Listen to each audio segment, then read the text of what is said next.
Hello again, folks. This is a second quick YouTube review of a watch. Thanks to everyone who watched my first ever video on the Erebus Origin dive watch, my yellow one. Yeah, I was quite surprised at how many views and likes and comments I got, which was great. Bit of good discussion on the comment section. Today I am going to talk about a Zelos watch, but before I do that, I will just quickly swing back to this. I've had this now for about 3 weeks, still running at about plus 2 seconds a day, still wearing it a lot. Yeah, it's still a fantastic, for the price I paid, I think $2.99 US, $3.49 US now after the little opening special. Still such a great value watch, really solid, really reliable dive watch that for that sort of price, yes, I've still got the sticker on the back, as someone pointed out to me yesterday. Yeah, been wearing it pretty much every day, rock solid watch, and for that money, if I do take it to the beach and something, God forbid, happened, I haven't lost thousands of dollars. Quick aside, I didn't realise it until I was reading some other reviews of the Erebus watches that Jody and Erebus sell a very good value strap pack, 55 Australian dollars delivered, and comes with a black NATO, a black silicone and a black FKM rubber strap, including all the necessary little pins and, in fact, let's open it up. I haven't actually opened it yet. Let's see what's in here. So there's our NATO. There's the FKM rubber. And there's the soft silicone, and let's not lose these between the cracks in the table. A pair of quick release spring bars. I frankly wouldn't use quick release spring bars on a NATO because that kind of defeats the purpose of a NATO, which is if one spring bar fails, you don't lose the watch. But yeah, that one's got built-in spring bars, as does that. So yeah, the rubber and the silicone both have spring bars already fitted, and then you've got a couple of quick release if you want to use quick release for the black NATO. I think it also comes in a blue pack. But yeah, I've paid a lot more than $55 for one strap in the past, so that's great value. Well done. So I've just unwrapped these Erebus, the 3 straps that come in their 3-strap pack. This is the NATO signed buckle. Not adjustable in length, but it is a nice long one, so you could always cut it to length and seal the end if it's a bit long for your wrist. Really nice and soft, pliable, stitched. I mean, it's not top of the line or anything, but it's a very good one. It's certainly better than couple of the cheap straps I've got from a couple of other websites.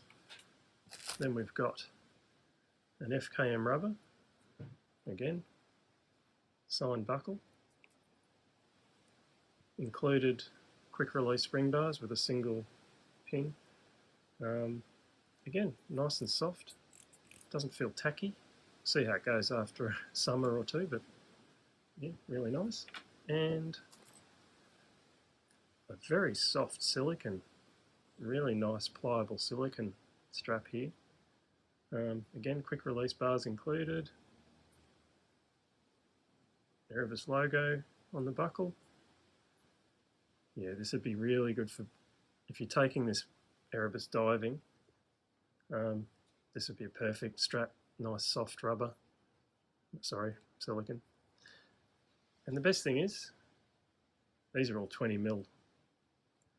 So they will fit all your watches if you have 20mm watches. And given most of my dive watches are 20mm lug width, $55 for a pack of 3 straps delivered, brilliant value, because only one of them needs to be on the Erebus at a time. Got 2 other straps to move around on my other dive watches. Lovely value. So let's move on. The watch I want to talk about today is this little baby. I did reference this in my first Erebus video. I made a couple of side remarks about things Zelos could learn from what Erebus did, most importantly including a little screwdriver to adjust the links. While I do have those types of little screwdrivers, it is annoying when you have screw links, which I do like. They're the best type for me. That you have to then go scrounging around the house or the shed to find a screwdriver to actually size your brand new watch, or go running off to the nearest shopping mall to have someone do it for you and charge you 20 or 30 bucks. But that's just a minor quibble with this watch. So I got this about the same time that the Origin turned up, the Erebus. So this is 41mm, it's their Zelos Blacktip Diver, 41mm titanium. It's got 1200 hardness surface coating on all the titanium case and bracelet, and so far I don't seem to have managed to scratch it. I haven't worn this as much as the Erebus. It's a sapphire bezel, full lume bezel and full lume dial, and I will include a quick video of the lume itself. Bracelet really is lovely. It's very soft. There's no sharp edges at all. They've obviously paid some attention to that. There's a little polished edge running along the brushed pieces in the brush links. Yeah, the milled clasp, very nice and smooth in operation, and if I can get a video of this. My phone doesn't want to focus on it. The micro adjust is really easy to use, just push button, and you can even see the little indents in here, so you kind of know where you are. But and in fact it is 38 degrees here in Melbourne, or 100 in the old Fahrenheit, so I will be wearing this with the extension brought out a couple of notches today. No crown guards, which is a tiny worry for me. I'm a little bit prone to knocking the crowns on things, on railings at work, door handles. So I'll be a bit extra careful with this one because I do prefer crown guards for that reason. So talking about accuracy or timekeeping of this Zelos, it has a Miyota 9015 movement in it, which is, you know, the 9 series Miyotas are meant to be their sort of higher end, higher tier, higher reliability movements. I do own a time grapher. I'm not a watchmaker, but I own a time grapher, and YouTube videos have taught me and how to successfully regulate a few of my watches, the ones that I'm not worried about taking the back off, that is. So whenever I get a new watch, I always pop it on the time grapher. This was weirdly running at between -8 and -30 on the time grapher, and I was a bit kind of stunned at that, to be honest, because I do have a couple of other watches with Miyota 9 series movements in them, and they're usually pretty good, usually within a few seconds. And I actually emailed Zelos and said, this isn't very accurate. And they said, look, just wear it for a few days, see how you go. And what is still happening is, on the wrist, this is running at about -4 seconds a day, which is fine. But as soon as you put on the time grapher, it's running -8 to -20, depending on the positions.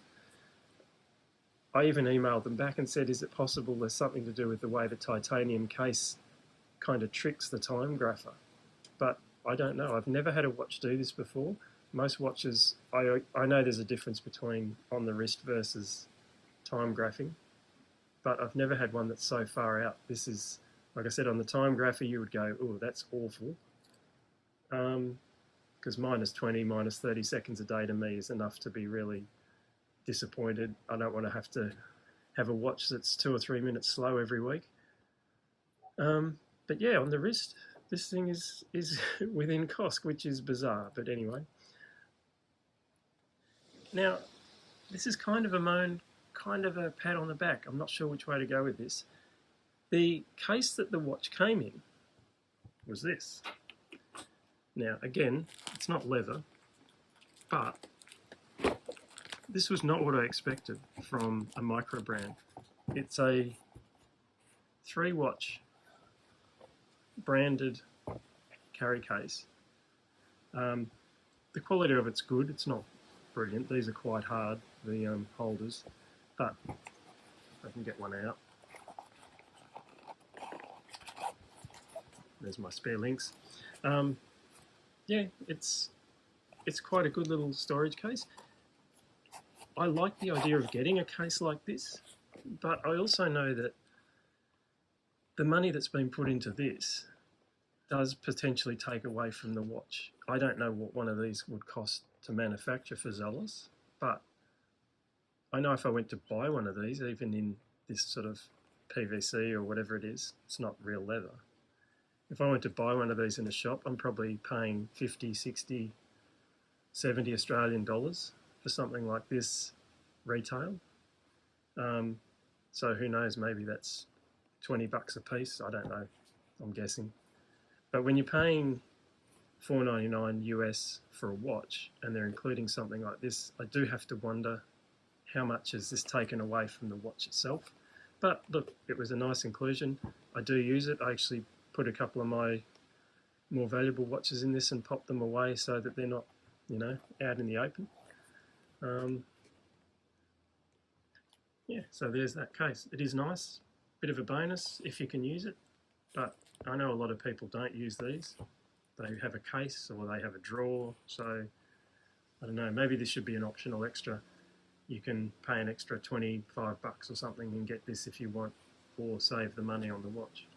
Just a quick comparison of the AR coating on these. I'll try to keep these at the exact same angle. I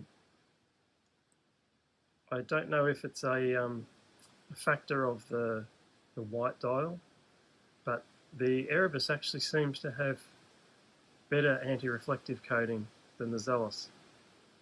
This is under exactly the same light. I'm just under a skylight on a patio, so it's just normal daylight coming in. Admittedly, I still think these white hands, the black framed white hands on the yellow dial of the Erebus is incredibly legible, which is why it's one of my favourite watches. With my eyes, I need glasses to read things with. So, but yeah, this Zelos, if it does have anti-reflective coating, it's not a coloured type, and you can see there, let's see if I can get the same angle. Yeah, you can see there the reflection of that window in the background. Well, it's actually the ceiling, I think. It is too. Is quite in focus on the Zelos. It's kind of blurry on the Erebus, which tells me that those reflections are being diffused a lot better on the Erebus.